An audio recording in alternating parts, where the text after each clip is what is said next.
r/ask Reddit. As much as it sucks, what have you grown to accept? My comments will never be the first comment on an Ask Reddit that reaches the front page. Edit. Thanks for the gold. Don't let your dreams be dreams. So just stop overusing memes. I've already totally squandered my full potential. Now, I'm just trying to squeeze an acceptable existence out of what little is left. I have not quoted myself ever past me. Better late than never. 9 a.m. 5 p.m. Monday through Friday for the next 30 years. 9-5? You lucky person. Most people are 8-5 with a 1-hour break where you sit at work and twiddle your thumbs. 8-hour workday my ass. Edit. For clarification, I'm talking about what qualifies a full-time. I know there are many service positions that get shit on by having 6-7 hours a day and get little to no breaks but are considered part-timers and aren't covered under major labor laws. My point is simply what you/Hillian Trumpeter stated, where we have little to no free time for our own lives outside of work. Let's really break this down. There is work, and there is free time. Free time is only applicable when not doing a work-related task, including commutes. Alarm goes off at 6:30 a.m. All I can do is get ready for work. Commute for 1 hour. This is also work as I am driving to work. Work from 8:12 p.m. Our lunch. While at work. No time to really do anything free time related. Work from 1:05 p.m. Commute home for 1+ HR. From 6 p.m. until 10 p.m. is my only real free time. Most of this time is spent tending to chores around the house. I may get about 2 hours of that to play a video game or something. Oh, and I have no kids yet. When I do, there will be no free time. Weekends of course are the only freedom I have for now. Until I move up to a systems administrator position and am then on call 24/7, 365. Sigh. This is what we call life supposedly. I'm a high school teacher. I would absolutely love it if my students would listen to me when I talk about college and the real world. I wish they would let me teach them about my mistakes so they can learn from them and avoid what I did. Unfortunately, I've come to the conclusion that the overwhelming majority of teenagers simply won't listen and they just have to learn it for themselves through first-hand experience. Between youth and wisdom lies a chasm that words alone can never cross. Between youth and wisdom lies a chasm that words alone can never cross. That's a beautiful sentence. I hope you like this. That my dad will never be able to recognize me again, and we'll never be able to have another conversation even though he's still alive. That's rough, man. If it's any consolation, he'll go through the grieving process and be done with it by the time of his father's death. At the funeral, the only emotion he'll feel is relief. Edit. Your experiences will all be different because your grieving processes are different. I am not such a great person, and my kids are just mediocre. I genuinely think that the key in life is to be at least silver in the things that matter, while feeling blessed at being gold in anything. Thanks, Aunt Judy. Have fun at bingo, K. My career will never be what I thought it would be.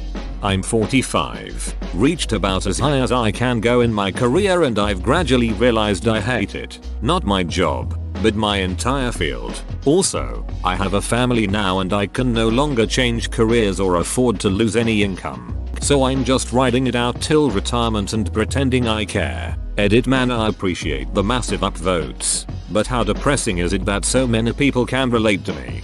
What field? My hair has migrated from the top of my head to the rest of my body. You've become a man when you transition from soaping your ass and shampooing your head to soaping your head and shampooing your ass. I want this to be a fortune cookie fortune. Not everyone is cut out for marriage and family. There are always going to be people who go farther than me without working as hard, but I assume there will also always be people I go farther than without working as hard. And assuming you live in a first world country, there are probably a lot more of the latter. Comparing yourself to anybody is a huge waste of time and energy. There will always be somebody better and somebody worse. Bring that focus back onto yourself and try to become better than you were, and forgive yourself if sometimes you can't. That not everyone is going to like me, despite how awesome I am. Maybe if you hadn't killed Dumbledore. Dumbledore had it coming. That being alone isn't that bad. Haven't had a meaningful relationship in over 2 years. All the alone time is nice, but sometimes I just wish I had someone to spend time with, you know? At 10 years it hurts again. Source 10 years. Edit. Thanks you all for the commiseration. I often feel like an island unto myself, and hearing that other people are in similar situations is heartening, if not in a bittersweet sense. Foo-work. That either Donald Trump or Hillary Clinton will be our next president. I really worry that if and when Hillary wins the nomination, Sanders supporters will be so greatly disgusted with Hillary and politics in general that they won't vote at all, especially young people, especially first-time voters. That demographic will be large enough to hand the general election to Trump. Cruz and Rubio supporters feel the same way about Trump. I won't be rich by American standards, but when you consider the entire world's population, I am very fortunate and feel certain I'll be able to retire in 5-7 years. Happy 90th B-Day. Edit. Thanks for the gold, but you gave it to the wrong guy. It is his birthday. I seriously doubt there's any way I'll live to 90, but thanks.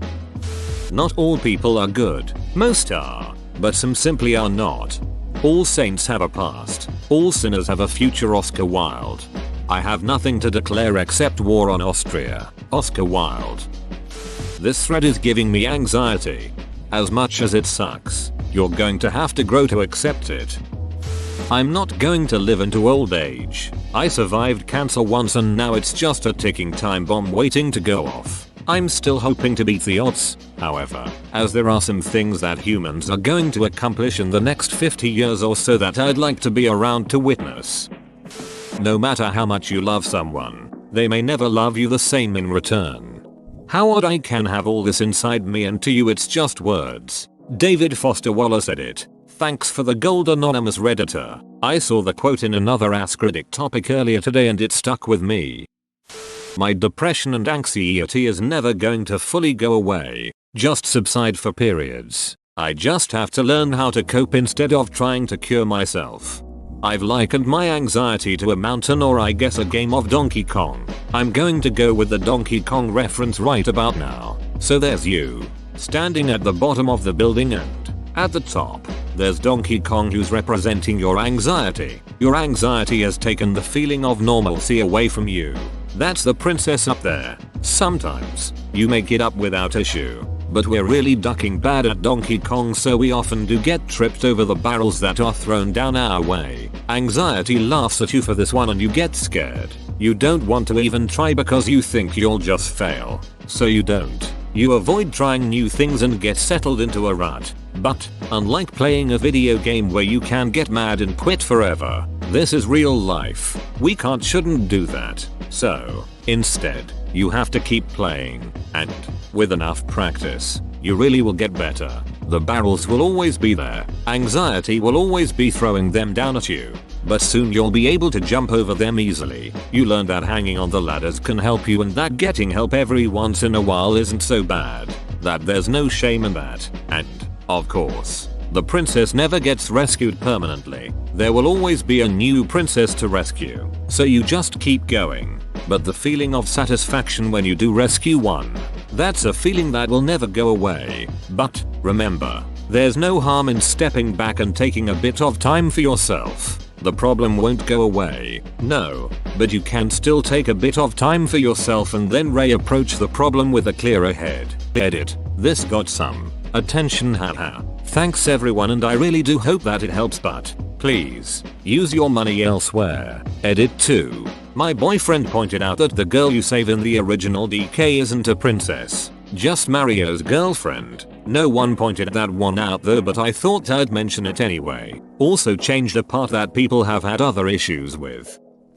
That life will never be 100% exactly how I wish it would be. Edit. I'm getting a lot of positive words of motivation and I'd like to thank those people. I suffer from depression and it's certainly hard to feel positive when your brain is constantly attacking you. Someday I hope to have it under control. Maybe life won't ever be 100%, but I'll certainly appreciate it becoming more than it is now.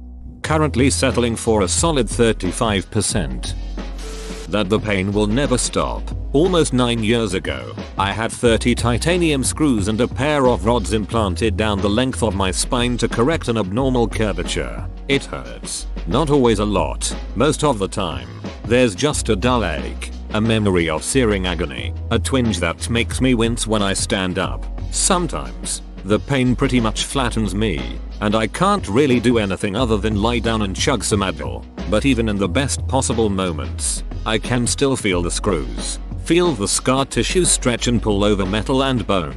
There's something crawling inside my skin, clinging to my spine with 30 cold legs that twitch and burrow into my flesh. Sometimes I just want to slice myself open and tear it out. That much I accept. I remember too much of the hospital, though. 3 nights in pediatric intensive care. I haven't grown to accept those memories yet. I'd rather just forget. Well, this certainly puts a damper on cybernetic enhancements. I, too, live with pain that won't go away, and I, too, have some pretty terrible memories from the 7 surgeries I'd had by 14. They're pretty much my only childhood memories. Hospitals, pain, fear. Just want you to know you're not alone. That my vacuum cleaner just can't get up all the dust and pet hair. It just can't, and I've begrudgingly come to accept it. Reading through all this depressing shit then getting to this made me just die of laughter for some reason. I'll never stop feeling the bolts in my back. My incurable disease makes life miserable. The world isn't fair. My vacuum cleaner can't get everything out. I will never get taller. I'm going to be below average in height. I will never be that heartthrob women talk about or the magnetic person in the group. I am me. There's nothing I can do about that. Edit. Holy Canel 700 upvotes. Jesus Joseph Marian H. Christ de los Santos. Whoa. As a short guy, this is the worst. Women are basically trained by society to dislike you. It's really disheartening to think no matter how hard you try or what you do, some guy, 3 inches taller, is considered better than you. I used to think this same way, but people all have their preferences. I'm 5 feet 6ish and every single one of my GFS have preferred my height. Girls have their own preferences just like guys. Confidence, good clothes, and taking care of yourself goes a long way. I am in my 40s and the 20-30 somethings I work with will always and forever see me as a mom figure, an older sister, an aunt. So sad, because they're such sexy beasts. Edit. Yeah, you are so sweet, but I'm probably more a mom jeans mom than a MILF. http I imgur comzfn types gif. I can guarantee some of them have thought about you differently. You mom, that's gross. Getting older. La la la la, I can't hear you. Sorry, young man woman person table. What did you say? Pubic hair is a beach. It grows faster than my ducking beard and that annoys me a lot. Pubic hair is your ducking beard. That there is no cure for the syndrome I have. It is really annoying. My cerebellum is underdeveloped and it brings many things with it. My balance isn't good. I progress visual information slower than other people and my eyes don't work together. I have low muscle tone and can't see depth. I also have to wear glasses. Everything together is just so much that I can do only a few things a day, like go to school and make some homework, and be super tired afterwards. I have to do very few chores at home, but washing dishes twice a week is already making me tired. I will have to accept it because they can't make it better and this will be my life. Edit. Oh wow. Thanks for the gold. Truth be told, if you are capable of attempting to go full on normal, with a syndrome that makes it hard for you, not only you have an uncommon condition, but an uncommon toughness some people without syndromes lack. Keep at it. No matter how hard I try to use the force, it will never work. Do or do not. There is no try. That cardio alone won't make someone skinny. You don't lose weight in the gym, you lose weight in the kitchen. True that, and that's the harder part, in my opinion. Life is unfair. Don't view it as life is unfair, but as the world doesn't owe you anything. It puts things into better perspective. That's just dressing it up though, isn't it? If you start with nothing, In a broken home with no one teaching you that education is important? Are you on a level playing field with someone born to a wealthy family that can literally buy your way into Yale? Yep, you get what you get as a start. But it sure isn't even, and it sure isn't fair. Hence, life is at its core just not fair. Due to my personality and looks, and the effort required to change them, I am going to die alone. If you learn to drive a bus, you won't have to. Well, you'll die with at least one reply. That my dad is dead. That I will never get to see him or talk to him again. That my 8-year-old lost his grandpa, his best friend. That I never got one photo of my dad and my baby together. And that he will grow up not knowing how kick-ass his grandpa is. That my grandma prevented me from seeing my dad at the end of his life. I don't know why she did that. I last saw my dad and hugged him on the 31st of July, 2015. I begged to visit with him every day until he passed away on the 3rd of September, 2015. That my dad died knowing we loved him. My girlfriend of 8 years breaking up with me via text message and then dating her co-worker 2 weeks later. Duck, I'm still salty. I have to shave my back. I was gonna say that I accept that some people have perfect lives. Then I realized I still loathe those people. That life is just a series of shitty things that you don't want to do but have to because money, mixed in with a few nice things like sushi and weed and the Strokes. She doesn't love me anymore, and we won't be getting back together. It sucks, but that's life. I'm getting over it. Slowly, but still. Some progress is better than no progress, right? That I'll never do something with my 15 years of trumpet playing and jazz studies degree. Oh well, it is then. Resetting passwords until I die. That I'll never be able to relive my childhood. It's one of the best parts of your life and you spend most of it wanting to grow up. America will keep electing a Democratic president and a Republican Congress and we'll just keep having gridlock. Whoa, you made it to the end? You're a ducking beast. I'll cut you a deal. Smash like and subscribe for more curated content, bruh. It's free and that's a great price.